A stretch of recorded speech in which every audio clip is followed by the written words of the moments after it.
Now I'm recording. All right, Colossians chapter 3, people. Let me pull up my notes now.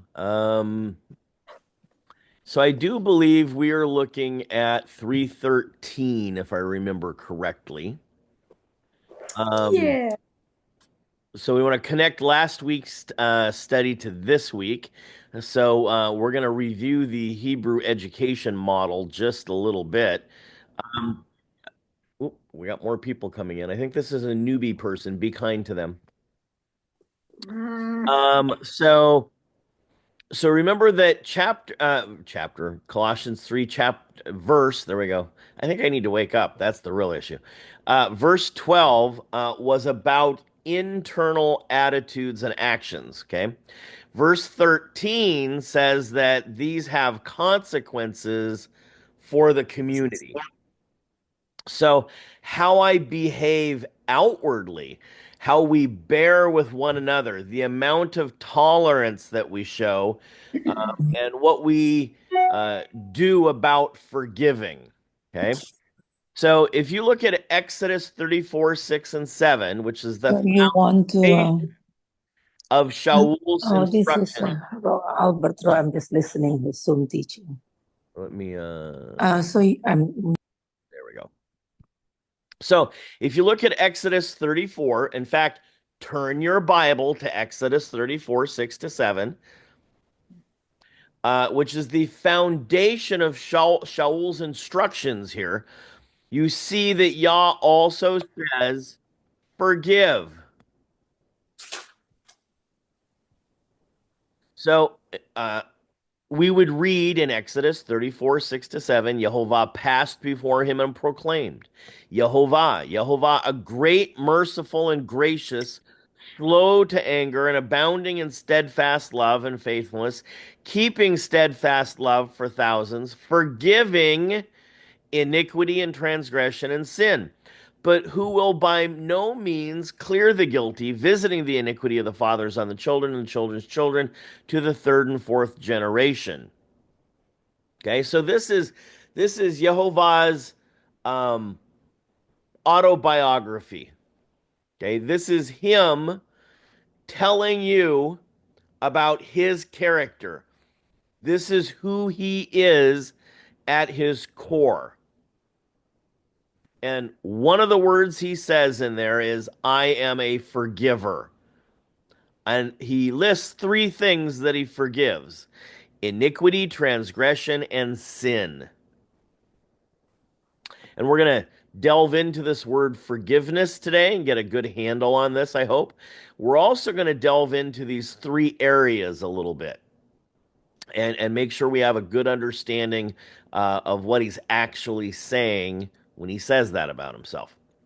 Um, so it talks about forgiveness in three different types of actions. One of those actions is individual disobedience. Another is a kind of a group attitude of disobedience. And the third is rebellion, which is consistent pushback against God. So he says that he's willing to forgive all three of those actions. That's Exodus 34, 6, and 7. God's character is to forgive those three things. So not just individual, but also group sin, attitudinal issues, and this attitude of rebellion, being against God, transgression. But the interesting thing in this text is the word that he uses for forgive. Okay, it's the Hebrew word nasa, which means to lift away, to lift up. So I always remember NASA by our governmental agency, NASA, right? NASA lifts up rockets. So NASA means to lift up. So here's the salient point. Stay focused here, okay? Look at me. Look at me. When Yah lifts away these acts of disobedience or this rebellion, it's like taking the weight off of someone else and carrying it yourself. Let that sink in a little bit. In other words, God doesn't erase sin, He takes it on Himself. So, our modern idea, theological idea of forgiveness today is often about erasing sin. It's about blotting out a mistake. Like, we used to use whiteout on our school papers, right? You just cover it over. Okay. So that is not what Yah says in Exodus 34, 6 to 7. That is not his character. Okay. That text says he lifts it off and carries it himself. That's a completely different thing. So when you forgive someone, just think about this in your own life. Make it personal. Because remember, we've been talking about all through Colossians, we are in the image, the functional image of God. We do what he does, we represent him to the world, right? Yeshua says, if you've seen me, you've seen the Father. I am a copy of him. We are supposed to be a copy of him. Okay. So let's bring this home to make it personal for yourself. When you forgive someone, and when I forgive someone, are you blotting their sin out, or are you willingly taking the hurt and carrying it yourself?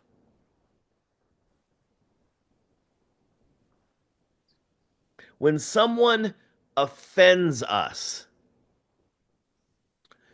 do we have you ever heard people say, "Oh, forget about it. It's no big deal. Don't worry about it."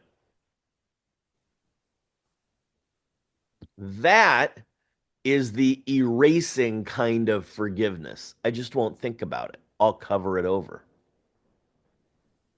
But that is not what Yah says to do. What Yah says is that if someone has hurt you,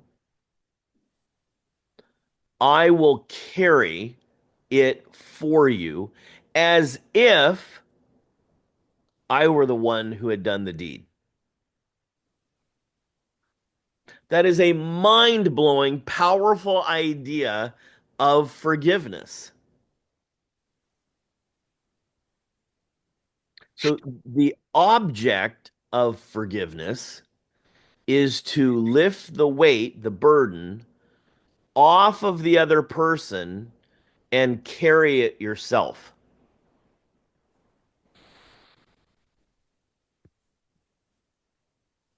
In its original form, forgiveness was a financial term. You may have, heard about this in the news, like when one nation forgives the debt of another nation, okay? Or maybe one business forgives the debt of a client or another business. But see, it's the same thing in terms of people. The other side forgives the debt, the sin, the harm, the offense, whatever it is, okay? And in forgiving it, they now carry the burden of your debt, your offense, your sin. In business terms, we would talk about writing off a debt. Okay, so let's say I have a client, they don't pay their bill, so I write off the debt. So what I'm really saying is I'm going to take the hit. I forgive your debt, you owe me nothing now. Um, so I will pay the bill. Okay. Well, that actually, by me carrying that debt, that is actually, I'm taking on their harm. Okay. They owe me the bill, it's their debt. But now I write it off and I say, you owe me nothing.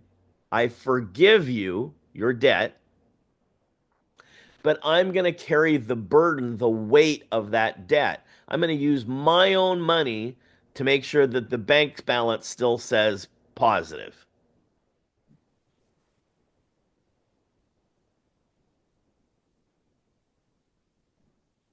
And that is essentially what Yah is saying that he does for us.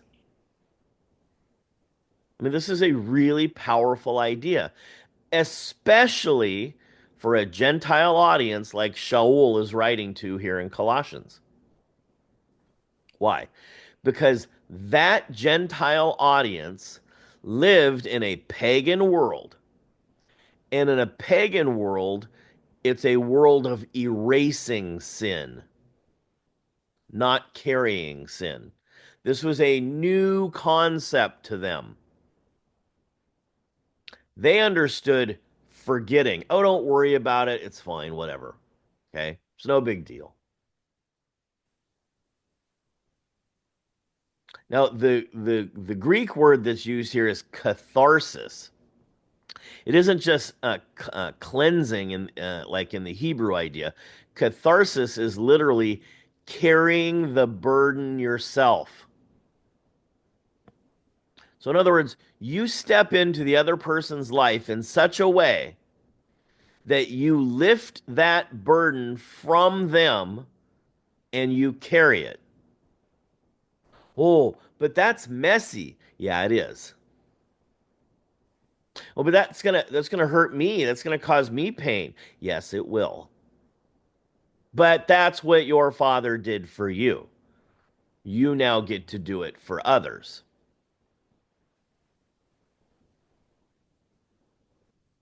So as we delve into this idea of forgiveness, okay, which isn't a New Testament idea. Okay.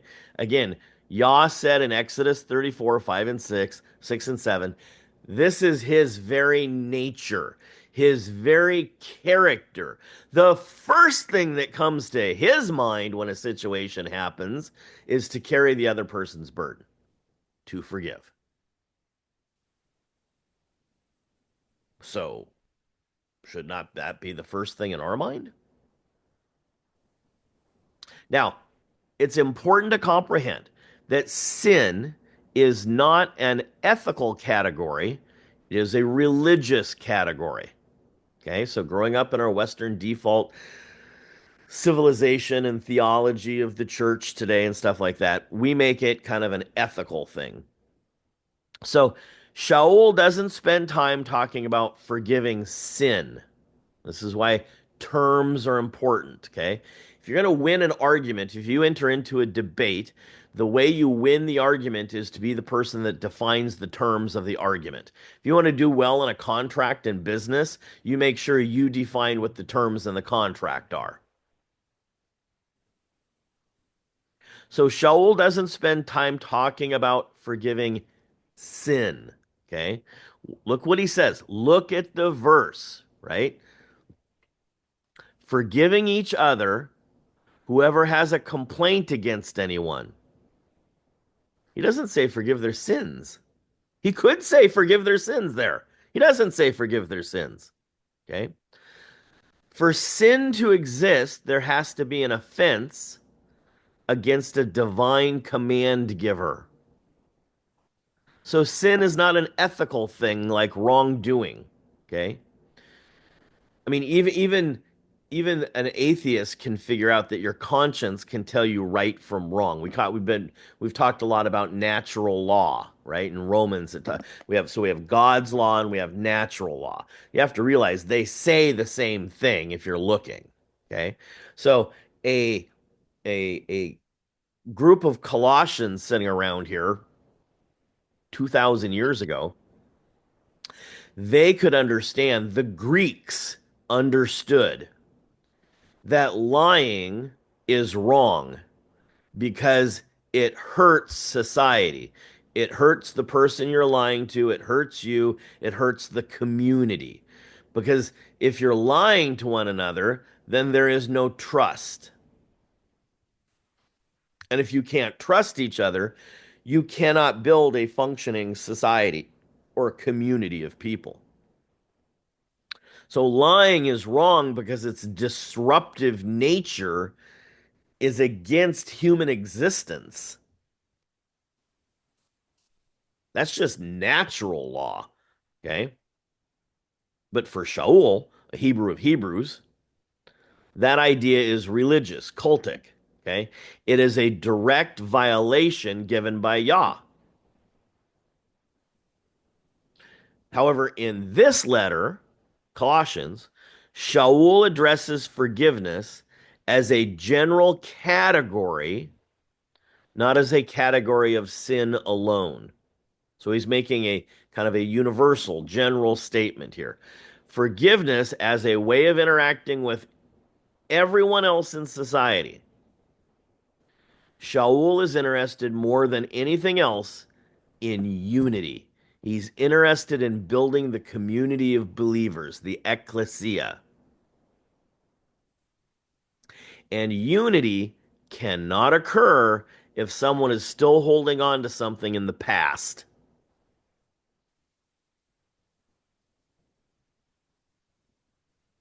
something they feel was an injury or a hurt or an offense. What he's saying is you have to be willing to carry the weight of these things so that unity of the community will grow because unity is the most important thing.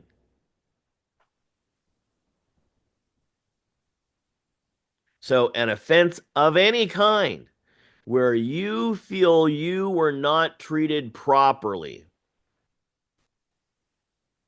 you got to forgive it.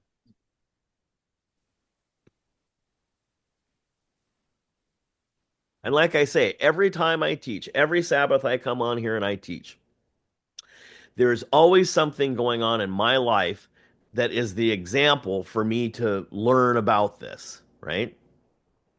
And this last 2 weeks has been exactly the case. This is exactly what I need to be reminded of, right? So, in the last 2 weeks, because of the situation that has unfolded in my life, I've been hurt and offended. The question is, how now shall I live? How do I respond? Well, based on this text, I have to forgive. Well, what does that mean? I have to carry the burden.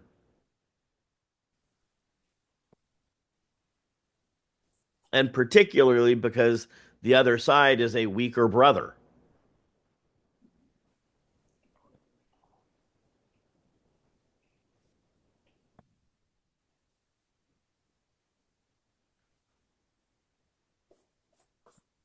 So I want to look at a couple terms here now. We're going to do a deep dive into this word, particularly the word iniquity. Okay. So there's we'll say four major categories of sin. Okay. So we would have sin, chatat.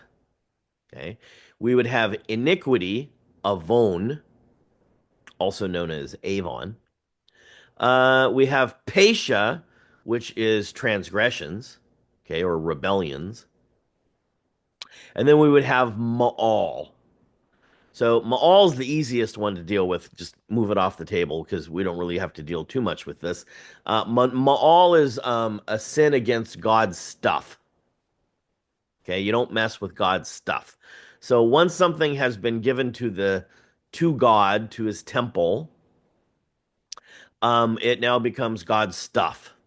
Okay, the uh, scholarly term is sancta.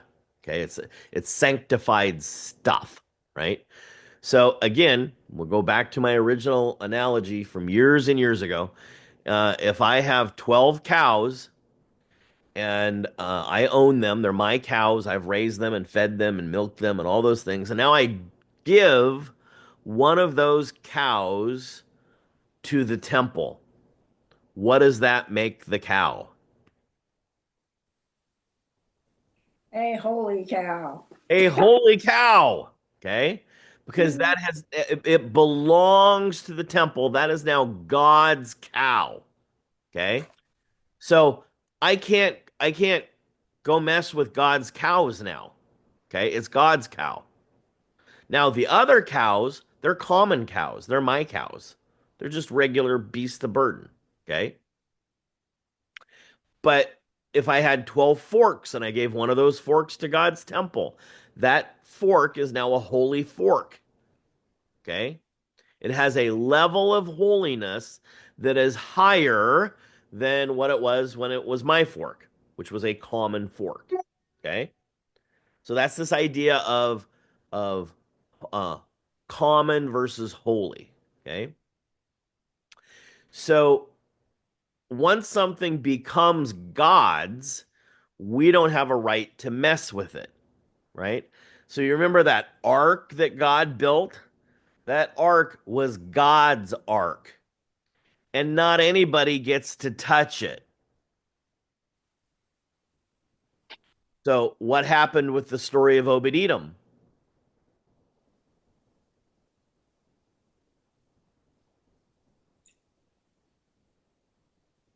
Oh, died. He touched it. Yeah, he grabbed a hold of it to save it, but Yeah. instead, Was it his job? no, No. Was he a priest? no. No. Don't mess with God's stuff. You'll die. That's ma'al. That's sin against God's stuff. Sancta sin. Okay. So we'll get one out of the four. That one's pretty easy to deal with. Now, because we don't have a temple here, we don't have God's stuff sitting around. There's not a lot of God's stuff to touch. However, the same thing happens in the book of Acts. Do you remember the story of Ananias and Sapphira? Oh, yes. What happened? They didn't give Yah his dues. They lied and kept some for themselves, but said they gave it to him. Oh, yeah. Well, they didn't just say it, they made a vow. Yeah. Once you've made the vow and you said, this is God's stuff, and then you renege on that vow, God killed them. Don't mess with God's stuff. Okay. So once you dedicate something to God, you better fulfill that vow. Now, that's Ma'al. Okay. Let's do Pesha next. Pesha is pretty easy. Pesha is usually King James would translate it as transgression. Okay. So transgression is rebellious sin. I know it's wrong and I do it anyway.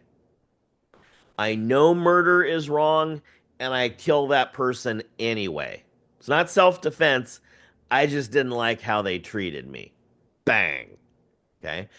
So I knew it was wrong. I did it anyway. That's rebellion. Witchcraft is rebellion. Okay. Um, so so you do it on purpose even though you know it's wrong. That's transgression or pesha. And it says in Exodus 34, God can forgive that. It's his very heart to forgive that.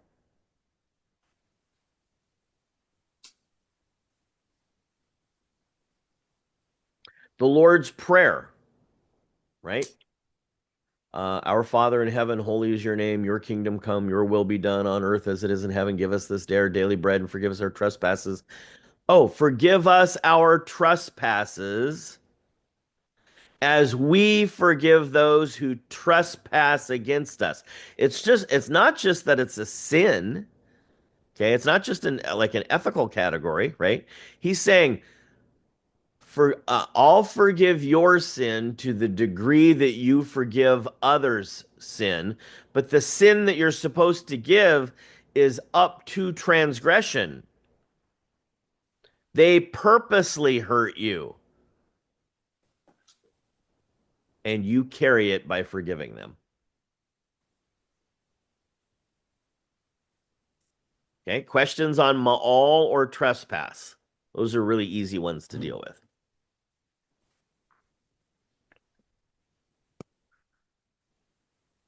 All right, moving on. Chatat. Chatat is a like a purification issue. We get the word translated in the New Testament just as sin, and you have to figure out which one of these four he's talking about. We just get a general word for sin usually. So chatat would be uh so let's say so last night or last yesterday afternoon, I found with my friend David, we went out to dinner. I found the worst Japanese restaurant in all of Eugene. It was not delicious. Um, Man, what? our man. I deliver beer to them and they have the most disgusting kitchen you've ever seen. Farman on Gateway. Terrible. Oh, yeah, this is a different one than that one, but I will agree with you. I've been there too. So the so imagine we're sitting down, and again, my friend David, not a believer, not Torah observant or anything like that. So imagine he sits down and he orders, pork, whatever. Okay. And, I turn around, I look behind me, and he takes some pork and he throws it down into my plate without me noticing. And then I turn back around and I'm eating my chicken and I eat a piece of pork. Okay. What's the effect of that? I am unclean. Okay. Now, if you don't know about a sin, it's not sin yet. So technically, I wouldn't know about it. Okay. But then he goes, "Ha ha! I got you, Mr. Improv Boy. I threw pork on your plate and now you've eaten it. Now I know." That's chatat. Okay. I broke one of God's commandments, but it's a purification commandment. So, what is the uh, resolution? How do I fix my uncleanliness then?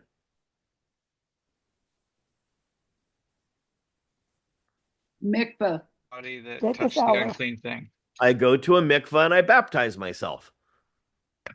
And then that night at sundown, I am clean. Is this a huge deal? Nope. No. Okay. So it's a purification issue. Now, had I been living in Jerusalem when this happened, and now I had to go into the temple, I couldn't go into the temple because I'm unclean because I ate pork. So what do? I go to the temple, and as I'm walking up the steps, I step to the side, hop inside of the mikvah, and I get clean. And then when sunset goes happens, I walk into the temple and I do whatever I want to do. It's not a huge deal. Okay, that's just clean and unclean stuff, purification stuff. We could widen it a little bit. Um, if um,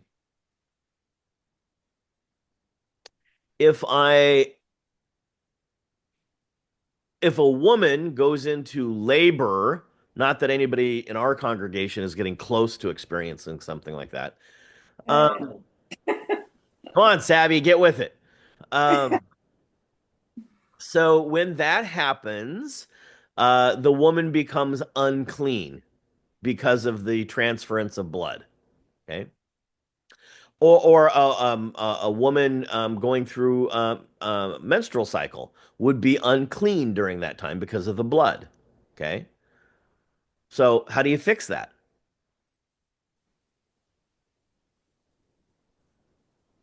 You wait until Mikvah. you're done with the bloodening and then you mikvah. There you go, mikvah. Okay, so wouldn't that just be a natural, normal thing anyway that you would want to do, right? Yeah. So not a big deal. Okay. Um, a husband and a wife decide to, we want to say this in a biblical way, um, decide to make their Sabbath a delight. They become unclean because of that. Is that a big deal? What do you do? How do you fix it? Oh no, we've sinned. Go take a bath. Go mikvah. Okay. Problem solved. So that's chatat. Those are all chatat issues. purification, clean versus unclean issues. Okay. Okay, now the last one. I have a love-hate relationship with this last one. It's Avon. Now, my mom loved Avon growing up as a kid. There were always Avon bottles in the bathroom and stuff. Mhm. Um, so Avon, okay, is typically a King Jamesian, particularly translated as iniquity. And this is the bigger one I want to look at. I'm gonna read a couple articles to kind of help see if we can understand this better, because it's a very nuanced, very complex term. Um, Again, iniquity is this King Jamesian language, um, and I don't necessarily know a better word for it, um, because it's so deep and complex.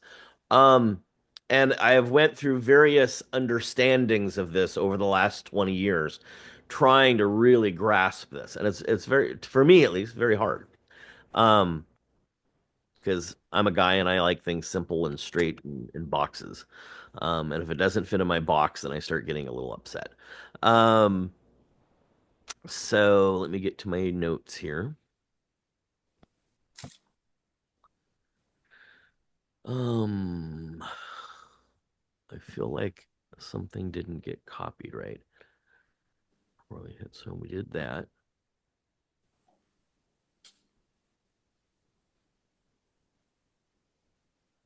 Oh, it did this again. Okay, give me just a second. I figure out what happened.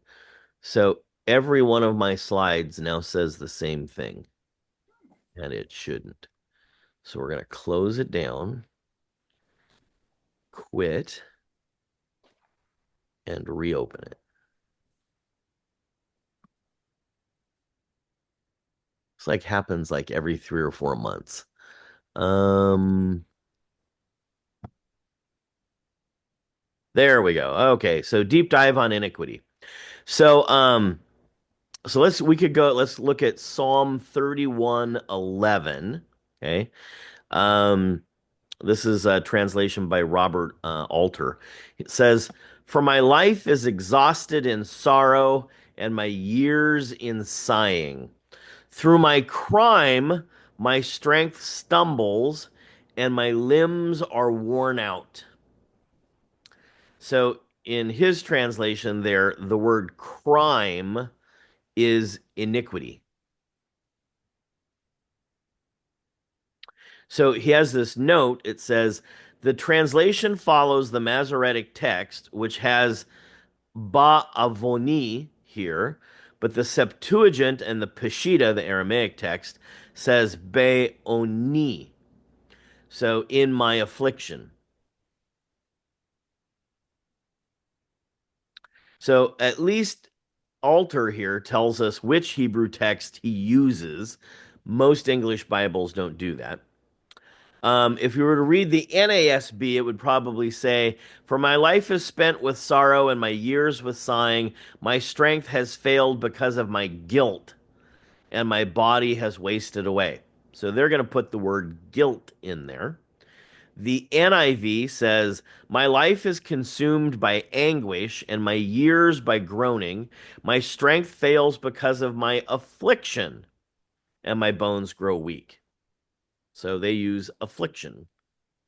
If we look at the New King James, "For my life is spent with grief, and my years with sighing. My strength fails because of my iniquity, and my bones waste away." So this is why I always suggest whenever you do your Bible study that you have multiple versions of the Bible open at once, and you toggle back and forth between them. Which, if you use a Bible online Bible app, makes it really really easy to do that. Old school, we used to actually have to buy every version of the Bible and open them up and read verse by verse by verse, right? Much more complex back then. So we want to ask, is it crime or guilt or affliction or iniquity? Which one of these is it? Okay.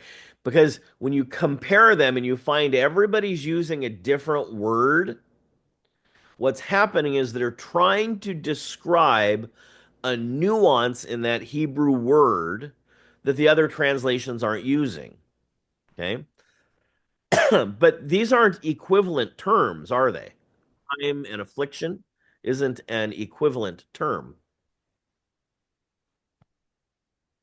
So the meanings and the nuances take us in different directions, and they will do that from culture to culture also, and from generation to generation, because words take on different meanings, right?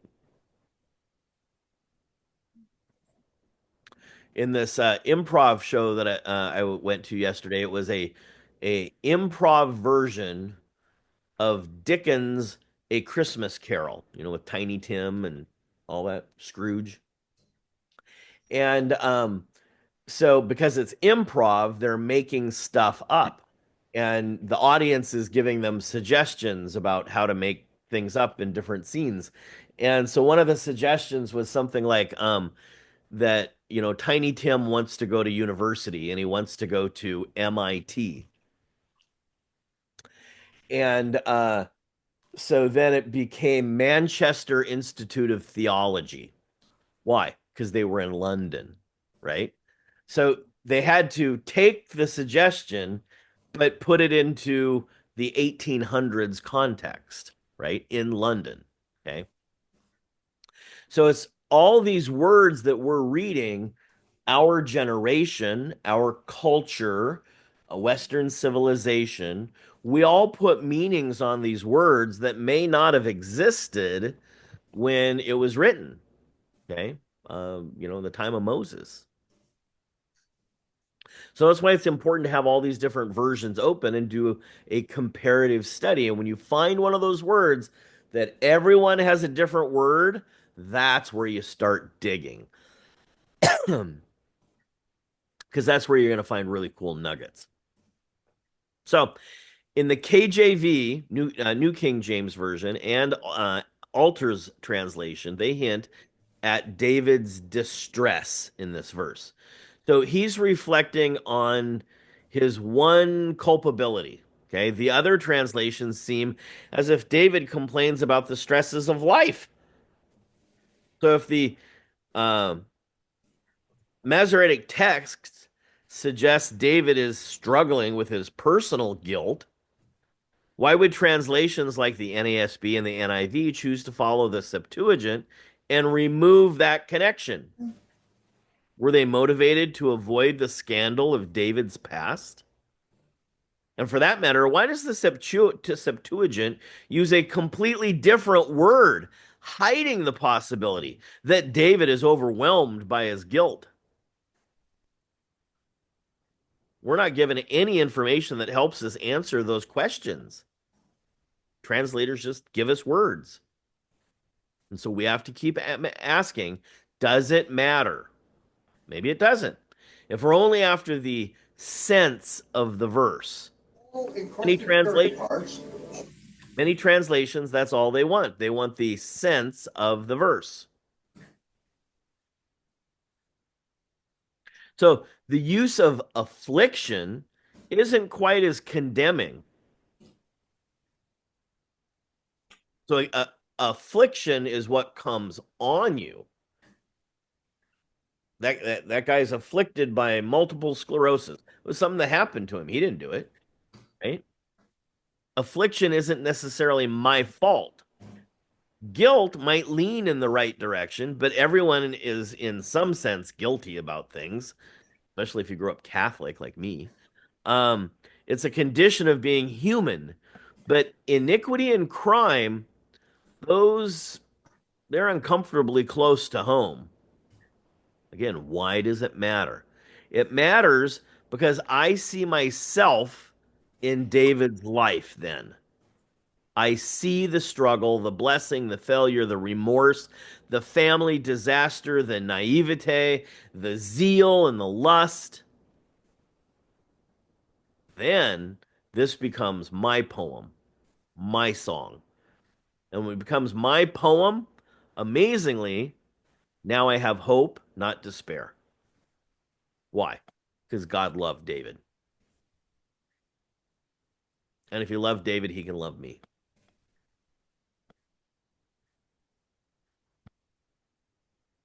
So now let's go to 1 Kings 17:18 for another nuance. In the NASB, it would read, "You have come to me to bring my iniquity to remembrance and to put my son to death." So again, this word translated iniquity here is one of the principal words for sin and evil found in the Tanakh, avon. So the word carries the idea of something twisted, something especially perverse. In addition, it incorporates the thought of the punishment that goes along with the sin. So while we see the evil act as a separate event from its consequences, this word views both the act and the consequence as parts of the same thing. One automatically follows the other, so they're connected. So the widow at Zarephath shouts at Elijah, "Why have you done this to me, you holy man of God?" She has been providing Eliyahu with housing for 2 years during a great drought, and now her son dies. Is this the way God repays her obedience? Is God visiting punishment upon her for her past twisted deeds? Is she to be stripped of what she loves simply because she is not from Israel?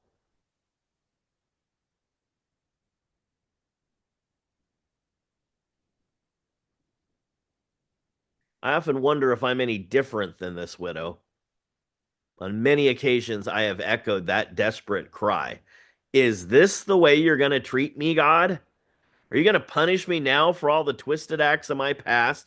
Are you taking away something that I love to get even with me over things I used to do? Is this stuff in my past coming back and haunting me?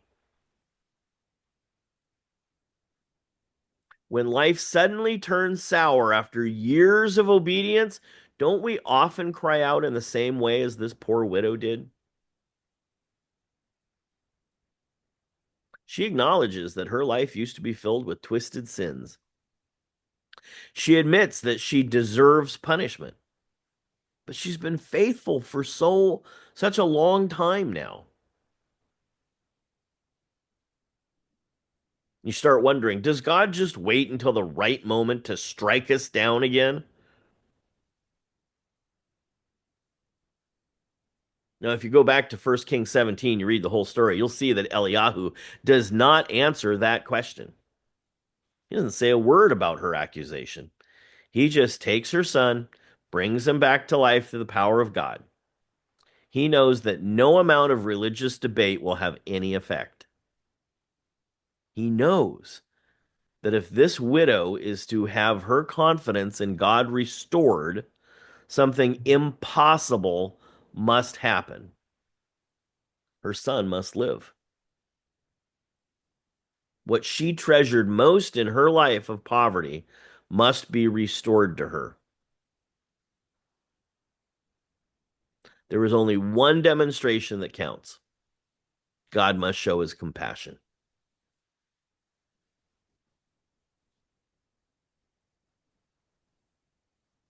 The really amazing grace of that story is that the widow never asked to have her son restored. It was Eliyahu who knew what she needed. She never prayed, never petitioned, never pleaded. It was Eliyahu who did the praying. He interceded for her, and God responded to his intercession. Where are the Elijahs of intercession today? Who are you interceding for like Eliyahu did?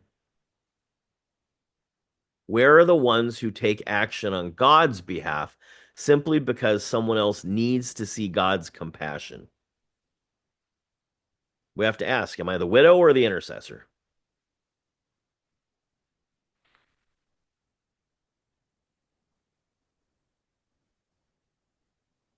And again, we go back to Exodus 34, 6 to 7.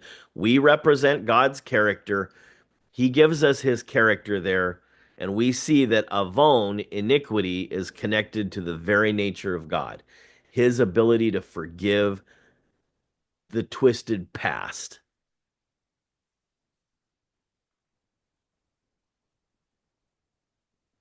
Oh, but it doesn't stop there. Let's try another nuance.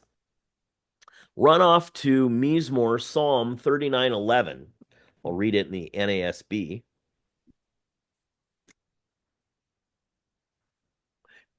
With reproofs, you chasten a man for iniquity. You consume as a moth what is precious to him. Surely every man is a mere breath. Selah. So I want to focus on this word reproofs for a minute. So the apostolic letters don't stray far from the roots of the Tanakh, right? It's the same book, okay? It's just teaching the New Testament is just teaching Torah to a new generation that didn't get it, okay? So the letters are commentary on the Bible of the apostles, the Tanakh, okay? So when we read something like this, we should immediately seek connections to the ancient authors of the scripture, which is what we're trying to do here in Colossians, right? We're trying to understand Shaul. Where's Shaul coming from when he says this to the Colossians?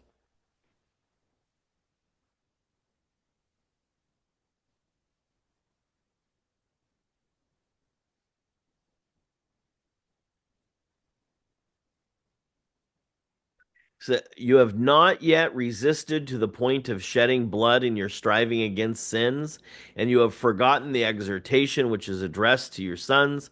My son, do not regard lightly the discipline of the Lord, nor faint when you are reproved by him. For those whom the Lord loves, he disciplines, and he scourges every son whom he receives. So if you're getting scourged, realize God loves you.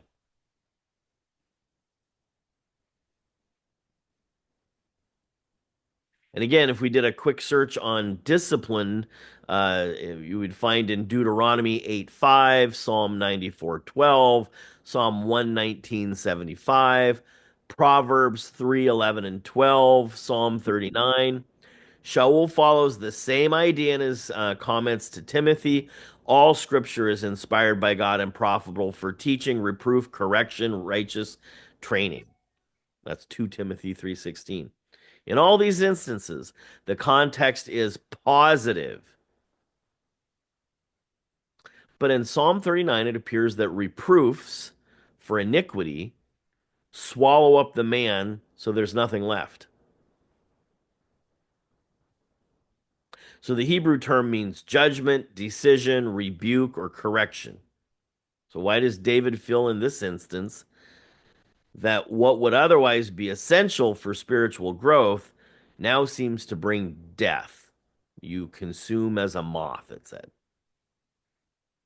So remember the audience. David sets reproofs, tokachot, in the context of iniquity, not sin. Okay?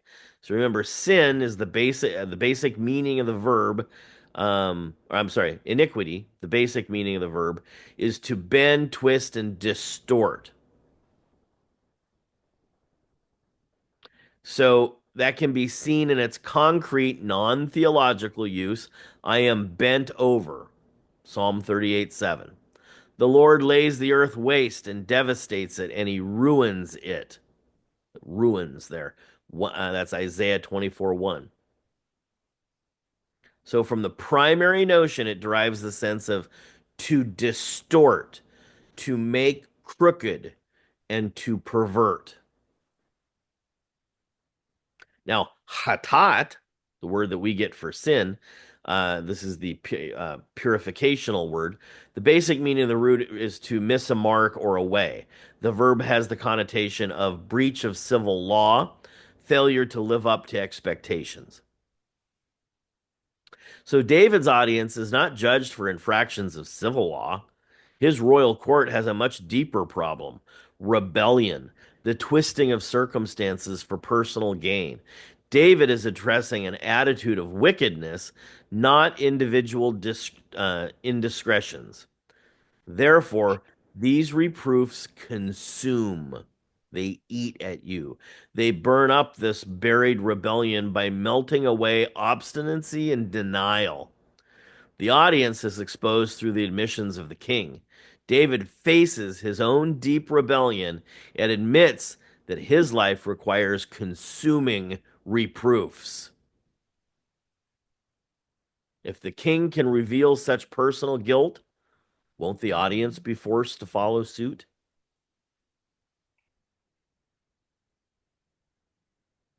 Maybe we can find ourselves in David's audience there. Before those reproofs can have a positive effect, they must first consume our twisted and bent condition.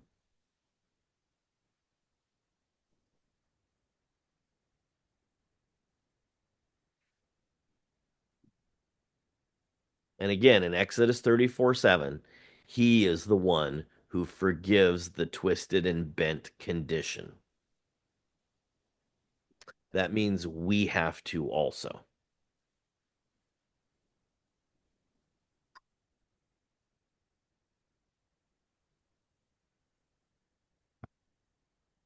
Okay, let's pause there.